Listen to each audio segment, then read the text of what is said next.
Net problem. Hello, আসসালামু আলাইকুম everyone. আমি রিয়ামণি। কিছু কথা না বললেই নয়। গতকাল প্রায় রাত 8টার দিকে, রাত 8টা থেকে শুরু করে আজ রাত 7:30 পর্যন্ত কিভাবে সময় যাচ্ছে, কিভাবে সার্ভার করছি আমরা জানি, সেটা আমরা জানি এবং আল্লাহ পাক জানে। কিন্তু এরই মধ্যে কিছু মানুষের ফোনে আমরা জানতে পেরেছি যে কিছু নিউজ হচ্ছে যে আসলে হিরো আলমের উপরে যে হামলার বিষয়টা, এটা অনেক মানুষই আমার উপরে মানে একটা এলিগেন্স আনতেছে। মানে বিষয়টা একদমই হাস্যকর। বিষয়টা মানে কি বলবো, ভেবে পাই না যে এই ধরনের চিন্তাধারা মানুষের মাথায় কিভাবে আসে, এ ধরনের চিন্তা মানুষ কিভাবে করে। আর কোনো ধরনের কোনো প্রুফ ছাড়া, কোনো ধরনের কোনো প্রমাণ ছাড়া ধাম করে কোনো কথাই তো বলা যাবে না, তাই না? যেহেতু হিরো আলমের উপরে হামলা হয়েছে, এখানে অবশ্যই তদন্ত হচ্ছে, অবশ্যই দেশে আইন রয়েছে, অবশ্যই তদন্ত হচ্ছে। যে অন্যায় করেছে তাকে অবশ্যই ধরা হবে। ইতিমধ্যেই হচ্ছে গিয়ে তদন্ত শুরু হয়েছে। তো যে যতক্ষণ পর্যন্ত আমরা না অভিযোগ দায়ের করছি বা আলম অভিযোগ দায়ের করছে, ততক্ষণ পর্যন্ত তারা তো একদম কঠোরভাবে পদক্ষেপ নিতে পারছে না, তাই না?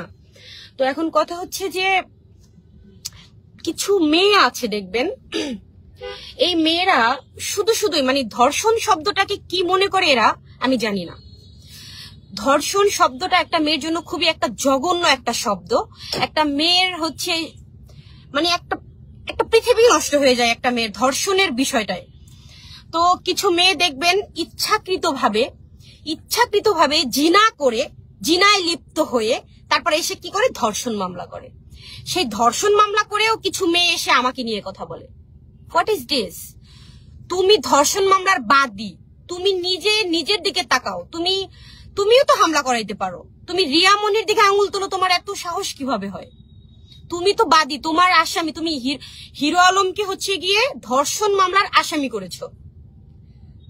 সো তুমি ধর্ষণ মামলার আসামি, তুমি এটা মাথায় ধর্ষণ মামলার বাদী। তুমি হিরো আলমকে ধর্ষণ মামলায় আসামি করেছো। আপনারা হয়তো কম বেশি জানেন যে এই চলতি মাসের, এটা কি সেপ্টেম্বর মাসের 25 তারিখে হচ্ছে ওই ধর্ষণ মামলার হচ্ছে আলমের ডেট ছিল। তো পর্যাপ্ত পরিমাণে হচ্ছে গিয়ে প্রমাণ আদালতে তুলতে পারেনি, পর্যাপ্ত পরিমাণে প্রমাণ হচ্ছে আদালতে দিতে পারেনি বিধায় মামলাটার তদন্ত পিছিয়ে গিয়েছে। সেই আক্রোশ থেকেও তো হতে পারে। এত সাহস কিভাবে হয়? আর আমি সবাইকে বলবো, এই যে কাল রাত থেকে আজ রাত পর্যন্ত এই যে দৌড়াদৌড়ি, এই যে মেডিসিনের জন্য এখন এইখানে ওইখানে দৌড়াতে হচ্ছে, অনেক মেডিসিন প্রয়োজন। এই যে আমি এখন মেডিসিনের জন্য বাইরে আসছি। আসলে এই সময়টায় আমি তো অনলাইনে যে কি হচ্ছে এটা আমি দেখতেই পাইনি। যেভাবে আলমকে আসলে অ্যাটাক করা হয়েছে খুবই জঘন্যভাবে, আসলে ওনার হাত যতটা কাটানো হয়েছে তার থেকে থেতলানো মাঠটা বেশি দেওয়া হয়েছে। মানে মাংসগুলো থেতলে ফেলছে পিটায়। ওই যে আফতাবনগর অ্যাম্বুলোকে হচ্ছে গিয়ে ওই পাশে তো দেখবেন অনেকেই যে অনেক গাছ থাকে, গাছের লাঠি দিয়ে, আলমের ভাষ্য মতে, আলম যতটুকু বলেছে, গাছের লাঠি দিয়ে তাকে খুবই পেটানো হয়েছে। 2 পা, এই হাতগুলো একদম কি বিচ্ছিরি অবস্থা হয়ে গেছে, উফ, দেখার মতো না। আর 2 হাত তো কেটে ফেলছে, অনেক জায়গা থেকে কেটে ফেলছে। তো আসলে আমি একটা জিনিস অনুরোধ করব, আমি হিরো আলমকে ভালোবেসে বিয়ে করেছিলাম। ফ্যামিলি রাজি না থাকলেও আমি ভালোবেসেই বিয়ে করেছি। আমার দ্বারা হিরো আলমের কখনোই কোনো ক্ষতি হবে না। এটা অবান্তর কথাবার্তা, এটা একদমই অবান্তর। আর অবশ্যই আইনানুগ ব্যবস্থা নেওয়া হচ্ছে।